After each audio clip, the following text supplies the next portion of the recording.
Hello and welcome to the two-man power trip of wrestling. I'm your host, JP John Paz. With me today, very special guest, former WWE World Heavyweight Champion, of course, an ACW legend, the whole effing show, one of a kind, Mr. Rob Van Dam. Rob, welcome back. How you doing?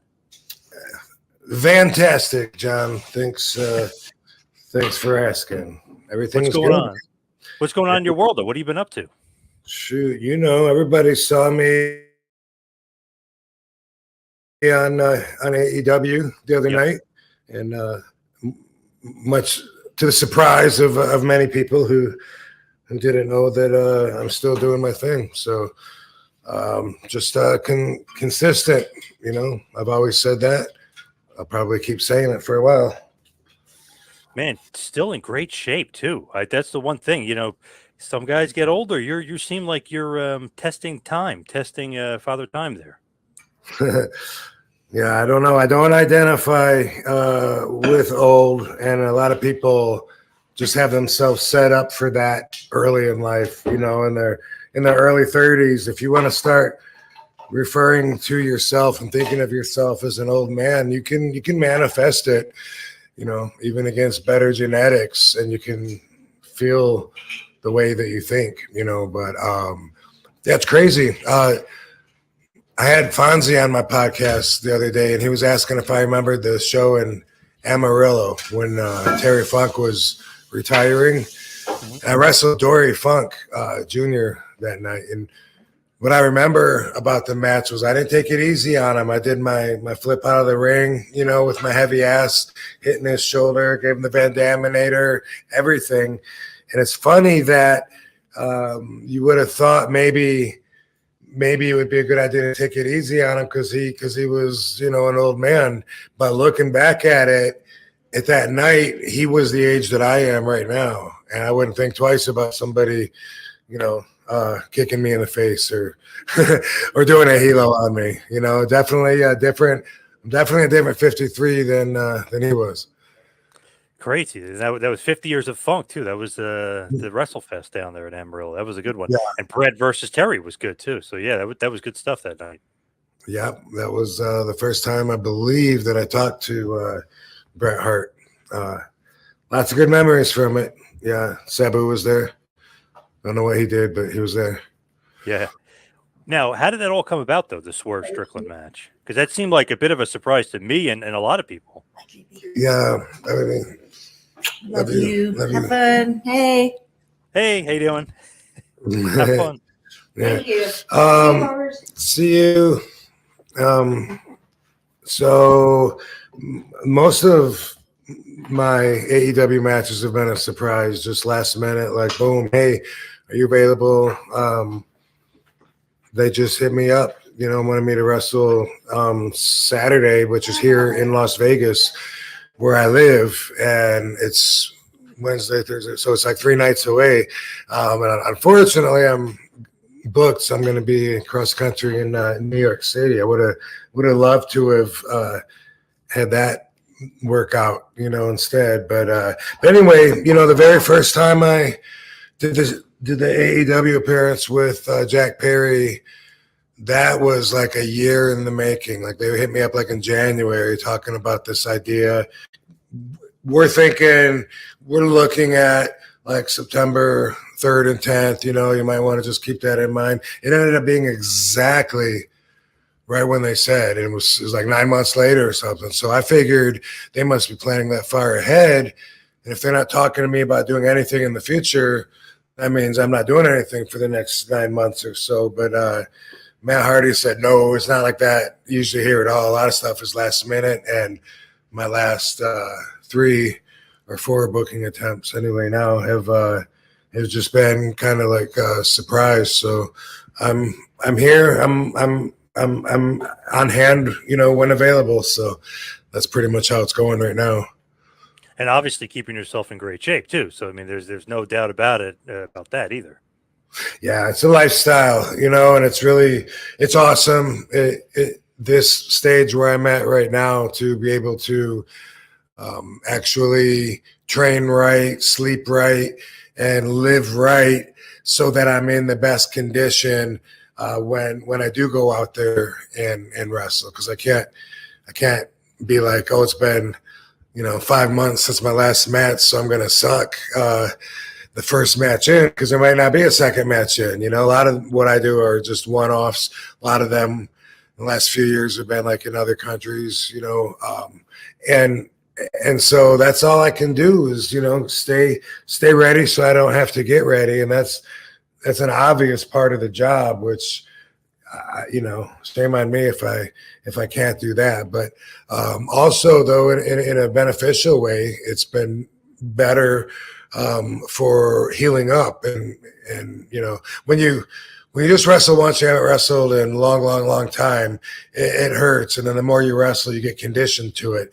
But after a certain point, if you're wrestling 4 or 5 nights a week every week, and you're on the grind like that, I find from firsthand experience that then having some time off, a lot of aches and pains went away that I never knew were going to go away, because I was just always aggravating them. So I thought they were like some permanent characteristics that were just going to be with me for the whole ride. And I find that having a lot more time off has been something that's helped me in that way, so that I can also feel not just conditioned from the gym, but also from my body healing up and not being so beat up like 5 days a week. Yeah, you got to keep the body, healthy, basically. Not take too many bumps. The bump card, if you will.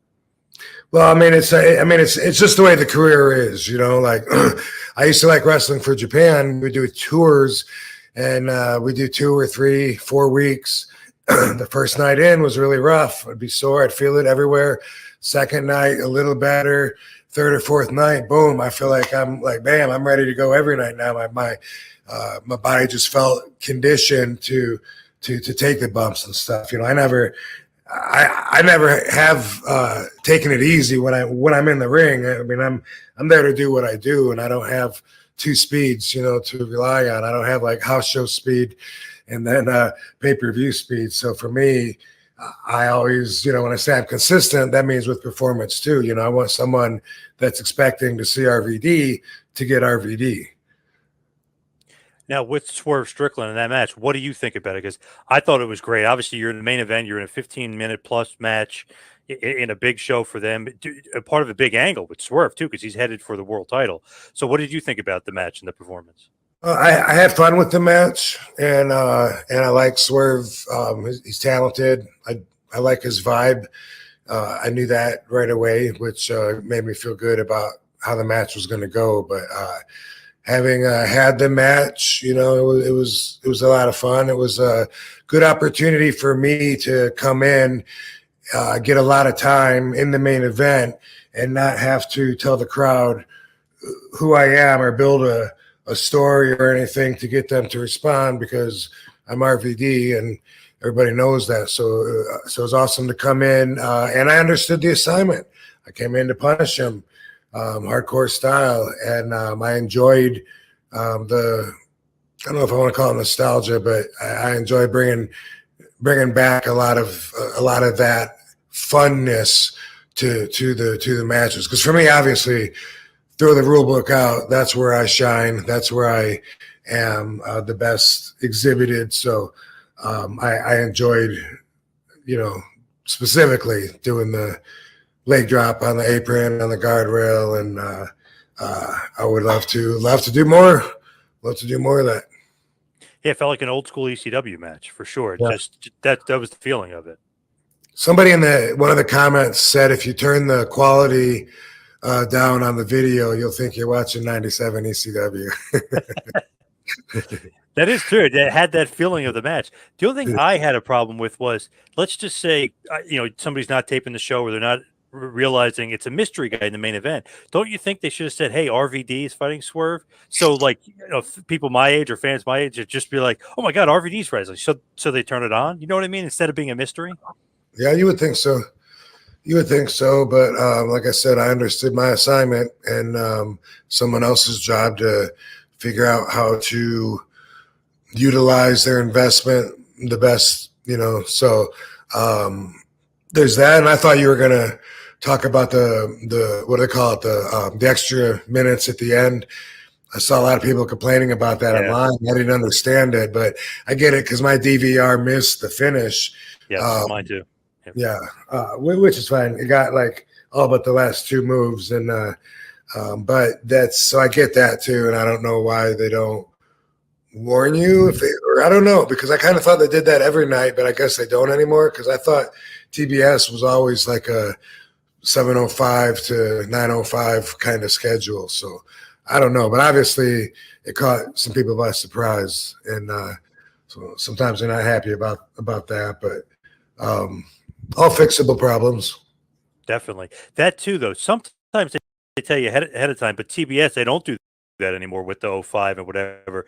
NXT on USA, they give you like a 10-minute buffer on the DVR, but TBS doesn't. So if you're not aware, if you don't tape the show after it and they don't tell you ahead of time, you have no idea you're going to miss the finish. So then you got to go to social media afterwards and watch the end of the match, which is what I had to do. Yeah. It seems like they would have a smarter software that would follow the show itself and determine by when that's finished. Or AEW could just say, hey, the show goes to 10:05 now, and if it goes shorter, it goes shorter. If it doesn't, it doesn't. That might work too. Yeah. Yeah. So with AEW, obviously the door is still open, but with like the Hook storyline and all, was it supposed to be more with Hook? Because I feel like something went awry there. What was that? Maybe because of the whole Jack Perry issue, or what happened there? I don't know. I'm not even exactly sure what you're asking, but I mean, as far as like, was there supposed to be anything more? You know, I'm not one to I'm not one to open up a plan book, you know, and look and I'm more of a live by the moment kind of a person. So in that regards, you know, I usually don't know until it happens. It's just talk anyway. So I don't put that much into, we're going to do this and that and that. And then maybe you are, maybe you're not, you know, that's just life in general. But Hook came down and made the save when Brian Cage came in. I think that certainly leaves room for another match down the road, tag match, or I guess there's 3 or 4 of them. So maybe build it to them if that's something people would care about. What do you think about Hook? Do you know potential, or what's like your overall feelings and thoughts on Hook? He's a very likable guy, and not just firsthand from me thinking he's got a good vibe. I like him, but I even noticed first that the crowd took to him so much, and so I was trying to figure that out. Like, what is that about him? I think it's cool that he's Taz's son, you know. So that's to use a pun, that's a little hook on his character, and it makes him stand out a little bit. And I don't know, honestly, like when I saw him and Samoa Joe do their little promo face-off, I thought it was funny how he held the microphone up, and it made me laugh. It just, you know, looked like it was so different. You know, like, I don't know if that's a rapper thing or something probably that many people have seen someone else do, but I hadn't. So I thought it was funny, you know, and I thought it made him look like an unruly punk that just had some things he wanted to say, but wasn't necessarily taught, you know, how. At least that's the way it came across, which, you know, should be good for, I think, the message they were doing. I like him. Obviously, a lot different than his dad. His dad was a different body type, different build, and obviously had the judo background. What did you think of just, you know, like a guy who's a famous wrestler's son gets into the business? More pressure, less pressure as far as living up to his dad's billing? Well, I guess that would be circumstantial, you know, because the generation before you may or may not have been over. You know what I mean? Like, there's a lot of wrestlers that'll come out that'll be way bigger stars because their dads might have just been journeymen, you know, handy wrestlers that might not have been big superstars. Just like most everyone that teaches at wrestling schools are usually really decent wrestlers that were never like main eventers because of this or that or whatever, but they understand all the fundamentals. They're able to pass it on. And then the person, if they're going to have that extra something special, they kind of got to bring it themselves or develop it. I think that if I had a kid and then the kid decided that she wanted to get into the business, I think it would be cool. It would have the cool factor as far as like the namesake and the automatic hook again, that would follow that person. I think it's cool whenever I find another generation, whether it's second or third generation. I thought it was cool that Randy Orton, that his dad and his grandpa were both in the business. But then, like a few WrestleManias ago, there's a bunch of girls around, and one of them was Piper's daughter, and one was Joey Santella, the sock dude. Santino, yeah, his daughter, and they were like really cool, and I just think, wow, that's really cool that they want to, and it's a bit of nepotism involved, especially if you're in a very political field. Then they're going to have some opportunities that they may or may not deserve. I don't know. I mean, I doubt the Rock's daughter is going to have to pay the same dues as someone that was exactly like her that wasn't the Rock's daughter. Just a guess, just a hunch. I'm saying, like that extra value is something. I mean, even the other students, would think like, wow, that's so cool. You're the Rock's daughter if they're training in class or whatever. It's a cool thing, and cool things sometimes are marketable, and it is a business. So when you look at it in the bigger picture, it all makes sense. When you're looking at it from a smaller competitive perspective, sometimes it can just seem not fair. What do you think about this generation of wrestler in the locker room versus, old school? Because, I mean, you've been through the Sheik, you've been through ECW, you've been through WWE. What do you think about this age and this locker room? Well, it's a pretty broad question. I mean, I've seen it change, obviously, a lot. When I got into the industry, it was still a closed-door society. The wrestlers still protected the business and the ways that they made money. It was real important to them, and kayfabe was very strong. Nobody got back in the dressing room that wasn't a wrestler or part of the company. They would get beat up and thrown out, and it was like that when I got in. So to see that substance of it, the nucleus of what it used to be, which was like a secret society, it was like a good old boys club, and to see that dissipate really into a much larger, universally acceptable and adaptable climate, to where now it's a work safe, friendly environment. Everything's politically correct.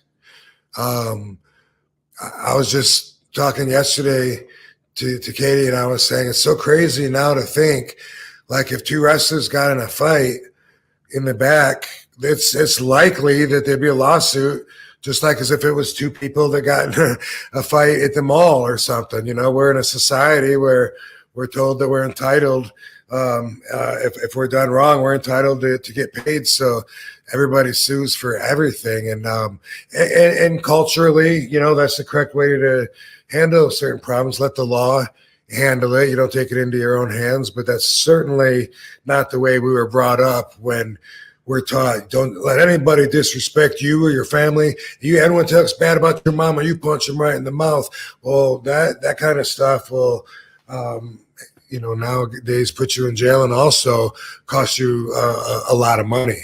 And so now the whole wrestling environment behind the doors seems like it has to be transparent enough to where you can at least see through the doors if you're not back there yourself now. It's required now in order to be acceptable with the woke society.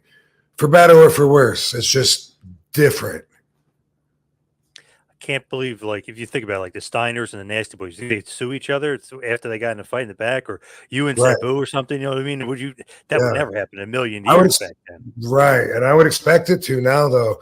I would expect it to be just like if it was two businessmen, you know, of they were office cubicle jockeys, you know, and it's like that's the safe work environment that has progressively been becoming the real life situation with wrestling. You know, it's when I say politically correct, I mean it wasn't meant to be that at first. Way back in the day, you know, it was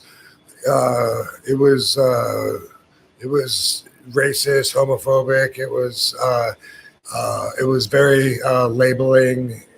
It was very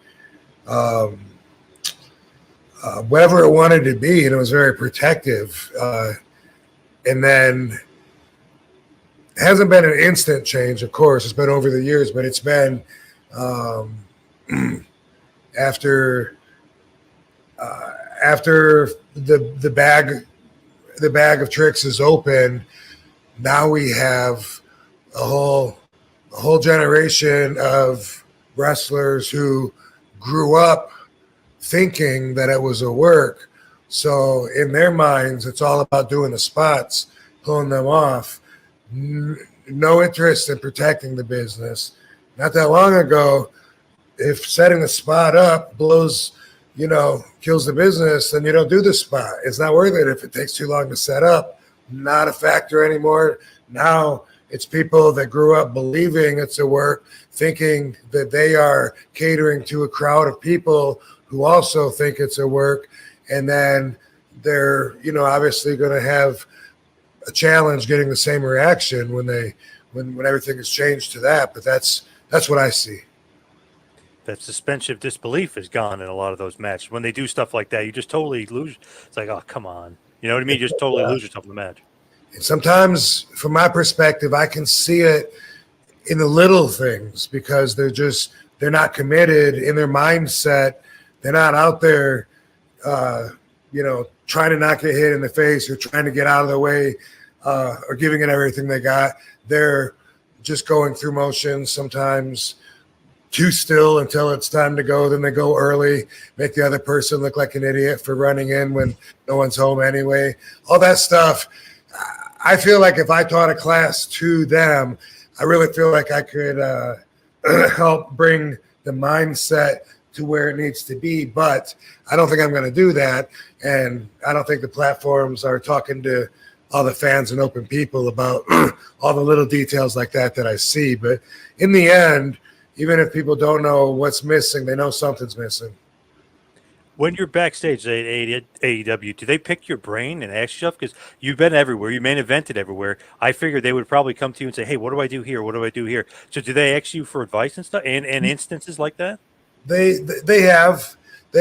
So as opposed to what some of the other veterans have said about nobody coming up to them, I have had wrestlers either say, if you get a chance, could you watch my match? Or, you know, is there anything you saw that I could improve on? And that goes a long way because it tells me that they have respect.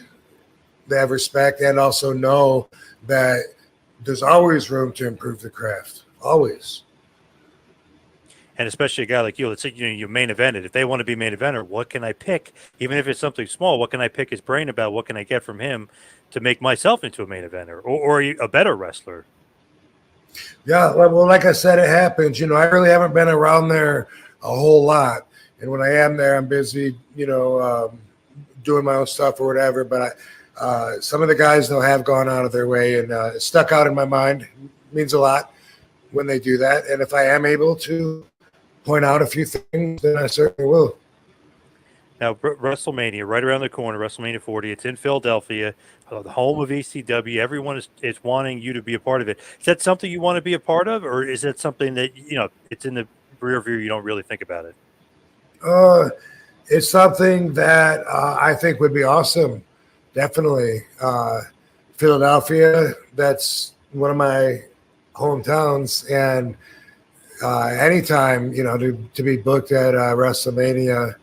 Especially, especially this one. The timing of everything coming together, it would be awesome. I have no reason to think that I will be part of it. Well, I guess I can't say that completely. But let's just say I have just as much reason to think that nothing's going to happen as maybe something could happen, and I'm okay with that. You know what I mean? Like it'd be awesome, but they'd have to call me. Right. Yeah.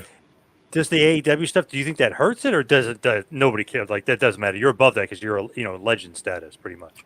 I don't know. Overall, it probably doesn't help.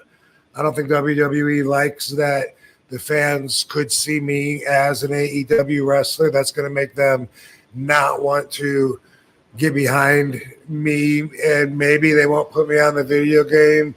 Maybe they'll cancel an appearance in Philly that they had of me touring the ECW arena with fans. But in the end, it's not like they're not calling me anyway. So if they're not, they can step up if they want to. Let's put it that way. They're like rumored, like ECW going into the Hall of Fame or Paul going into the Hall of Fame. I feel like you'd have to be a part of that if we're thinking logically here, of course. It would seem like it. I'm already in the Hall of Fame WWE from 2021, so yep. I could see where, if they were going to be actually honoring someone as the first ECW representative or something, I could see where it could pass. I could wait for another year, and see someone like Sabu maybe, or Sabu it would be my vote, but look at the originals, like it's Taz, Sandman, Raven, Dreamer. I think all those guys, they were all there before me and already laying down the groundwork. So when I think of ECW, I think all those guys. Would you put yourself like on a Mount Rushmore of ECW if you say maybe you, Sabu, Franchise, Shane Douglas, and Funk? Maybe. I mean, would you put yourself up there with those guys? Yeah, absolutely, absolutely. I would, because my title reign was an important part of the company growing, and that was why it was so fun for me at that point in my career, because I knew that all of my efforts, the harder I work tonight in my match, is really going to have an overall effect on the company growing. And we were watching the crowds grow, from 400 people to 800, then 1,200, 2,000. I remember when the first time, we broke 3,000, we were so excited. And then 7,000 at the Beaver Dome. Like, what? During all of that, those were some of my best matches. That was when I had the TV championship, and the fans were chanting RVD from the beginning of the show all the way through till the end, till I would come out. Not always, and not all the fans, but it happened, and it happened a lot. And the fans that were there know that not only that I'm always honest, but that I'm definitely not making this up. And sometimes during the other people's matches that are on third or fourth, sometimes they'd be like, RVD. They wanted me to come out. And that's a lot of pressure. So I would come out at the end of the show like, wow, I want to do everything I can personally to make sure that all these people go home happy tonight, regardless of whether they've enjoyed the last 4 hours of the show or not. And I'll tell you, John, I delivered. I said on the whole effing show, I backed it up. Everyone was talking. Everyone was excited. It was a big party for everybody. And then ECW was growing. It was growing in numbers, live attendance, and of course, besides the interest that we were getting nationally, there was the going from the pay-per-views and then the magazine and then the merchandise, the action figure, that's action figures, pay-per-views, and what was the other? Video games. Yeah, I guess the video game was another stepping stone, a good pivotal moment where it made us feel real. Anyway. And if you look at it too, it's like you're the television champion for that long extended period of time.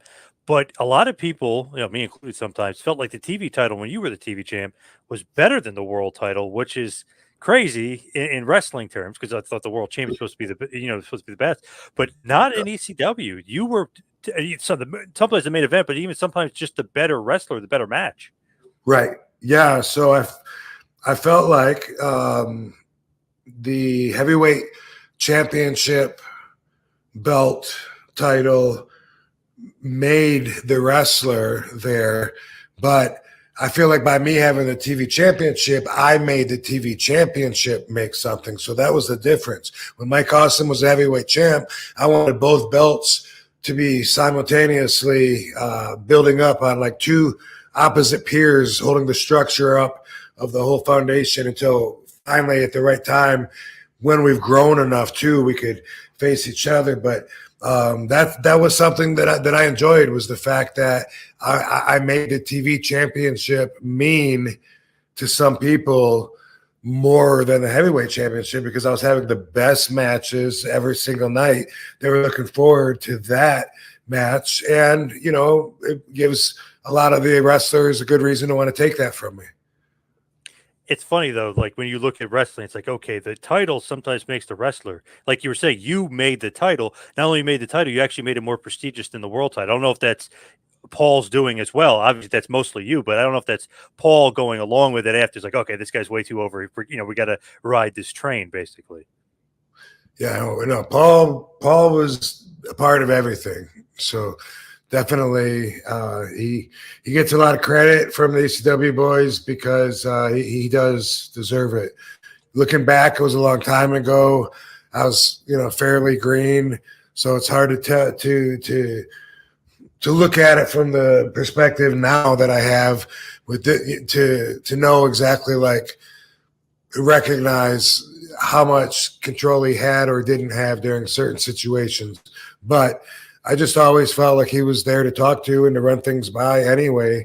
And so in my mindset, he was always as included as you could be. It is amazing, though, to think like, wow, you weren't, when ECW was having their run up until 01, weren't the world champ. Were you supposed to be? Like you were saying, you and Mike Awesome, maybe you're going to have a square off. Were you supposed to be the world champ? Again, that's one of those questions like you asked, to open it up. I don't look at the plan book and until it happens. Yeah, there's so much talk. You know what I mean? Like we're going to make you tag team champ. We're going to do this. We're going to do that. And then when it doesn't happen, which one do I go with that was supposed to happen? The one this guy told me, or that guy, or none of it. None of it. It doesn't, until it happens.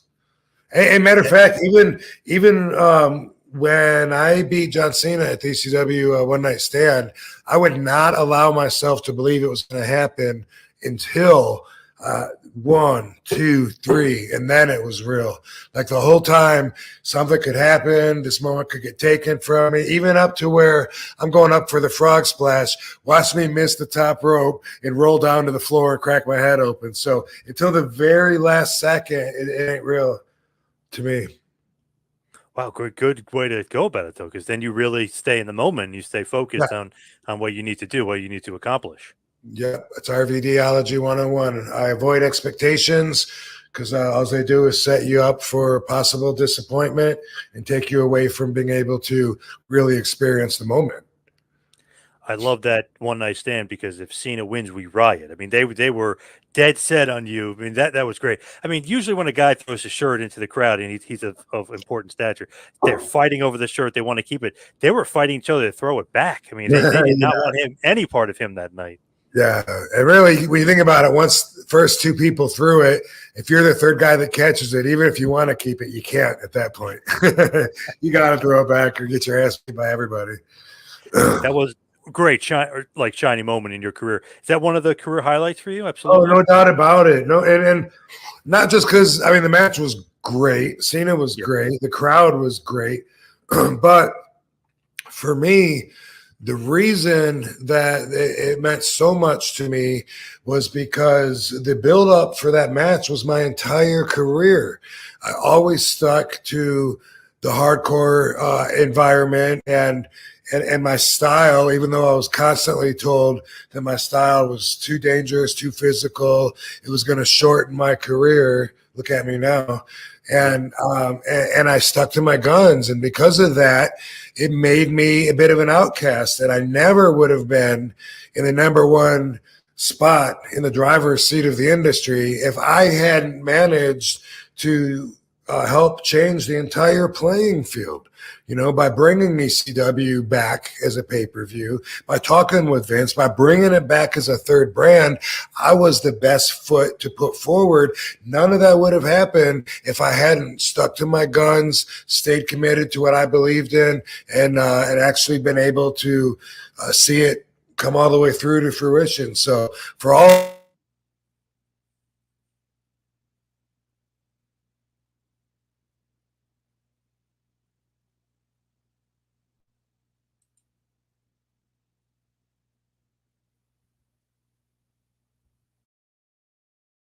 those reasons, that was definitely the crowning moment of my career was beating Cena at One Night. That by listening to the right people, ignoring the right people, there's a lot of tricks to navigating those waters. And so for all those reasons, that was definitely the crowning moment of my career was beating Cena at One Night Stand. We're saying career highlights and different things too. Obviously, that's a huge career highlight. Absolutely. What are some other career highlights that you think of? Maybe we wouldn't as fans, but maybe what do you think of as career highlights? Well, I think of when I beat Bam Bam Bigelow for the TV championship in Buffalo at ACW. That was definitely a very pivotal moment in my career. In fact, that was the night that I became a superstar. Total different vibe from the fans that night, and after that night, I was on a whole nother level. So that was very cool. I think of my matches with Jerry Lynn, as being kind of trendsetters in a way, because there's still wrestlers that want to emulate those matches and want to do the RVD Jerry Lynn kind of stuff. And had some really good matches with Sabu, especially when I first got to ECW. And there was the match with Regal, which I don't remember that much about the match, but it was WrestleMania 18. It was definitely the first time for me being in front of that many people. What I remember about it, I didn't think the crowd liked the match because I couldn't hear them. The building was so big, the sound went up, didn't make it to my ears, and it wasn't until I got back to Gorilla that I found out that people liked my match with William Regal. Oh, interesting. Yeah, they say that sometimes, right? The stadiums it's hard to judge when you're in the ring because the sound doesn't reverberate back. I didn't know what was going wrong. I thought, what's wrong with these people? I did the spin kick, like I always do. Screw these people. And they liked it. Yeah, it was good. They liked it. Turns out they liked it. I just couldn't hear because of the sound traveling. And then I got used to it. So if I'm in a big building like that now, I know to expect it. But that was my first time. Now, I'm a Jersey boy. I love Bam Bam Bigelow. I actually live in Asbury, not too far away from, obviously, where he's from, Asbury Park, New Jersey. But I feel like that's great. You're saying he put you on the map the night, made you an absolute superstar. And I feel like he did that with Taz in ECW. I feel like he did that with Shane Douglas in ECW. I feel like he helped a lot in ECW, putting other guys over. Yeah, he really did. He was a great guy. I loved being around him. I marked out a little bit because his superstardom compared to mine at the time. And after that one night when I beat him and was the new television champion, Paul told me, he said, it doesn't matter what you do, these people are going to love you. And I didn't know what he meant, but I knew what he meant after I got out there, though, because I was trying to think of all these spots to do, and he was basically saying, "Whatever, they'll love it." And it was just like I reached. I felt like I reached I reached superstardom. And last week on AEW, some people on social media were saying I reached God status. So, but that might have been what it felt like after I beat Bam Bam. Yeah, that's awesome. Hey, you're in God mode, or whatever they say. You're in God Yeah. mode now. Yeah, God. Yeah. Yeah, that's great. I Yeah. guess that's above legend status, so that's nice. Well, yeah. I mean, I think everyone knew I was a legend, and when I had the match on, I think it was Dynamite. I think they got it mixed up, but they, I went toe to toe with Swerve Strickland, and man, it was just a really good match. It was a good matchup. I'd love to wrestle him again. I could have went another 15 minutes like that, and I liked what we both brought, and I liked the chemistry that we have together, and the fans did too. So yeah, a lot of the fans were. I don't know how they could have missed me for the last 20 years, but that's what their feedback sounds like. Like they haven't seen me in 20 years, and they're shocked to see that I'm still out there doing the same stuff. And still in great shape. So yeah, they're definitely Yeah. surprised because some of the other guys maybe aren't in as good of shape, of course. But you're obviously, you're training. You're like you said before, you're ready, so you don't have to get ready. You're staying. Yeah. And by the way, Billy Gunn is 60. The Rock, yeah. I think The Rock is 58. Standards are changing, They definitely are. Guys, Yeah. Billy looks awesome too. Yeah, I can't believe that with Billy. He looks amazing. Now, as far as like your workout and stuff, do you do the same workout regimen you used to do? Like, do you still work out the same way, or is it different? No, I adapt and it changes over time, for sure. Like 2001 when I got to WWE, I was still doing a lot of powerlifting. That's how I got trained, and so I would often do like 1 or 2 rep maxes on a weekly basis, as part of my workout. So I would, at that time, I would always go to.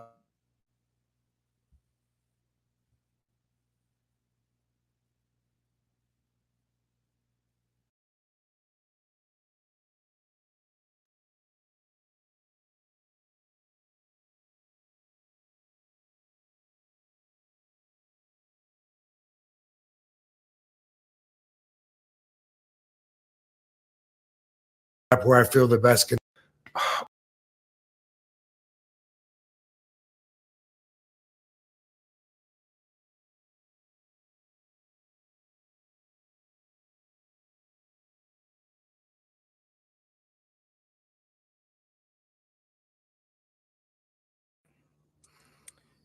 were saying the 2001 in WWE, the workout change that you were kind of going through.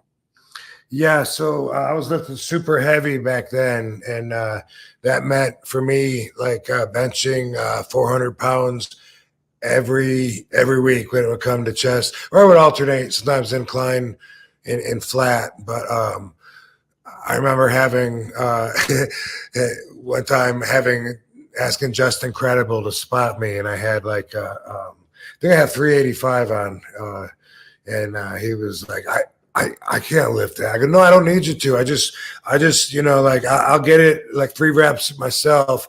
And when and wait till I say help, and then all you gotta do is like pull up a little bit. That's all I'm gonna need, and I got this, and it was like, hold on a second. He went and got X-Pac, and X-Pac came over, and they both stood on each side of the bar.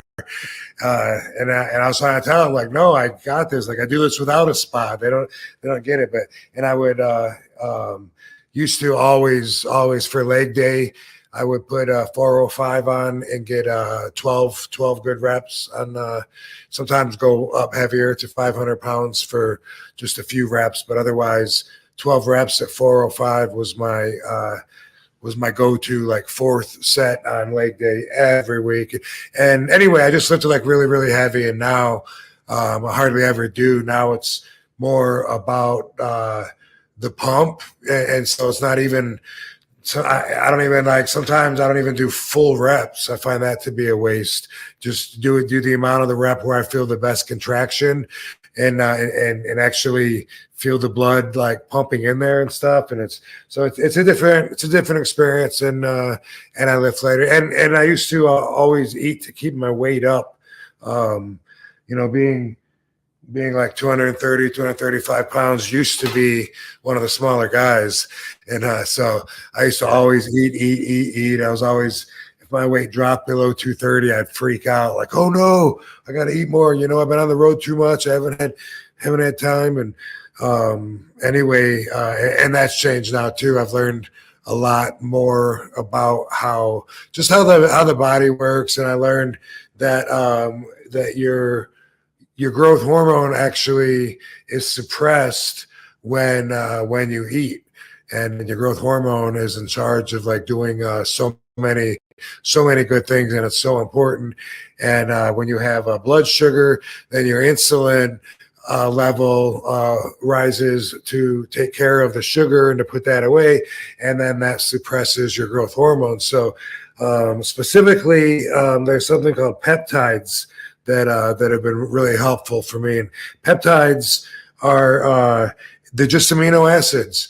They're a group of amino acids, not enough to make a full protein, and they're designed in a biohacking agenda to where you can take different ones for different reasons, and it goes into your body and it tells your body what to do, and then it leaves. So it's amazing. And you've got some that like tell my body to release more growth hormone. You got some that tell you to some for putting on weight, some for losing weight, some for getting you hard in the bedroom, some for sleep. There's so many.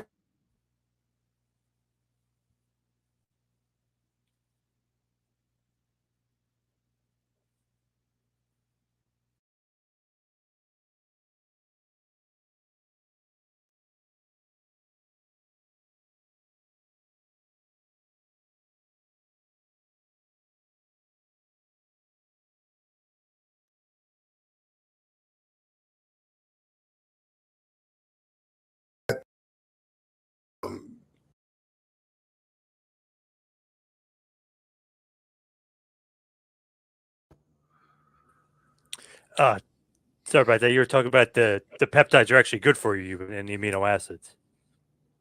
Yes, so that's something new that I didn't know about before. That it's helped me a lot, and a lot of my friends as well. So those are some changes that I've been getting good results from. And I eat a lot healthier. I cut sugar out of my diet as much as possible, avoid it all day long. And so making a few changes like that have been good. As we hit the wind in here, we head towards the finish. I love your return to WWE. It's almost basically 10 years ago now. The Money in the Bank, 2 in a row was great to see you.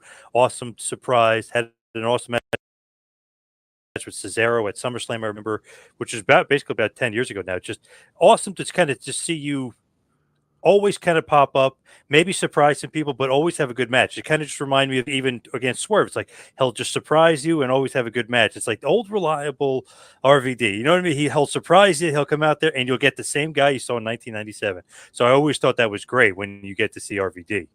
Yeah, man, I'm glad you think so. Like I said, I go for consistency. Always have, and when people ask what more I want out of life or whatever, I still say consistency.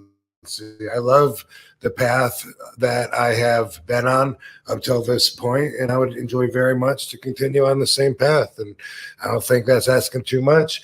In fact, I think that's probably what's going to happen. So things are good. That keeps me optimistic. Now, what about the podcast? Where can everybody find it, and what can they look forward to as far as your podcast? Yeah, so it's called One of a Kind, and a lot of it is talking like this. I have a host, and I figure I usually have a different perspective than most others, so you're probably going to get a different take on us talking about anything. And I do also try to share my values, like I said, RVDology, which is a part of what's important to me about connecting with my fans. On the platform of the podcast, I like to do that. I like to have the fans say, hey, man, that made so much sense, or I really needed to hear that. You helped me out at a point in my life. Boom. Easy. Glad to be able to do it. Sharing my insights, sharing what I've learned. I'm very, very experienced in a lot of different ways. And with that comes a lot of knowledge. That's where we learn everything, firsthand or secondhand experience, and we got to choose which is which. Sometimes, sometimes we got to try things ourselves. Sometimes not so much. You can learn from other people's mistakes and stuff. So expect a lot of wisdom when you tune into One of a Kind, which it's on Premier Streaming Network, and it's on my YouTube page. All my social media is The Real RVD, including the YouTube page. And you can find it at other places where podcasts are too, probably. How about RVD CBD? Still rocking and rolling? Nope, RVD CBD, unfortunately, is no more. We were able to help a lot of people. Product was so good. I still use the pain cream. It's still like the best. It's the best that I've ever come across. And so like when my knees or neck or something is sore and I put this on, I just think, damn, it's such a shame that we weren't able to keep going, because we really helped a lot of people. And there was still a lot of more people to reach. But the people that did get to our product, of course, were really disappointed, as I was, to find out that my partners, Justin Sampis and Jesse Daly, were ripping me off the whole time. So that's why we closed it down. They had themselves on a secret little guaranteed pay that they decided I shouldn't know about. I mean, I'm only 55% owner. Why share that with me? It's only my name. And we talked about it all the time. So it's not like they avoided it. They straight up lied and deceived me. So that venture is done. People still ask me about it all the time, but got no product to offer. I can only offer advice. Now, RVDology, still doing that on YouTube as far as just separately? Yeah. I think about doing it a lot more than I actually do it. Like I think, just like a lot of things, I think I'm going to do it like every day, but then if I don't get to it, I don't get to it. And then pretty soon a month has gone by. So I don't have a commitment to a schedule or anything, but I definitely am going to do some, and have been writing down some ideas of the content for exactly that, because I obviously that's something I did out of passion. And all those RVDology stories, by the way, on my YouTube page, they're all full of stories that no one has ever heard. All of them. There's like, I don't know how many there are on there, but that's the amazing thing, is that like so many stories are so told and retold out there, and it's so easy for me to tap into parts of my brain that I remember, things that nobody else would know. And sometimes they wouldn't. Sometimes they never would know. I was telling a story a couple of weeks ago, and I realized I'm the only one alive that can ever tell this story now. And we were in Japan, in the hotel room at the Ginza Tokyo Hotel, and me and Bobby Duncombe Jr., for some reason, we were in Gary Albright's hotel, and he was starting to fade. And he was a diabetic, so he started getting non-responsive. His face is all sweaty. Pretty soon, he just takes a face bump on the bed. And Bobby Duncombe Jr. is like, Van Dam, we got to give him a shot. And I'm like, whoa, wait, I don't know anything about this. Are you sure? Like, are you sure that's what he needs? Like, what if he's got too much and you give him more and you kill him or something? And he's like, we got to try, man. I'm like, well, we should ask somebody. Should we ask somebody? And he says, come on, man. He found a syringe and he's up there. And he's got, he's like, pushing it so you can see that the water's coming to the tip, and he like pulls Gary's pants down so his ass is hanging out. And Del Wilkes, the Patriot, walks into the room, like munching on some Fritos or something. He came in there and he was like, oh, hell no. And he turned around and goes, I didn't see anything. And he just like left. And I was thinking, damn, man, nobody's ever going to tell that story again except me. Yeah, that's awesome. Wow, what a story. And three legends there with you. Yeah, that's great. That's awesome. Yeah, they've all They've all moved on. Yeah. Yep. But RVD, that's a perfect story to end it on. Thank you so much for all the time today. Really appreciate it. Right on, man. Appreciate you, John. Have a great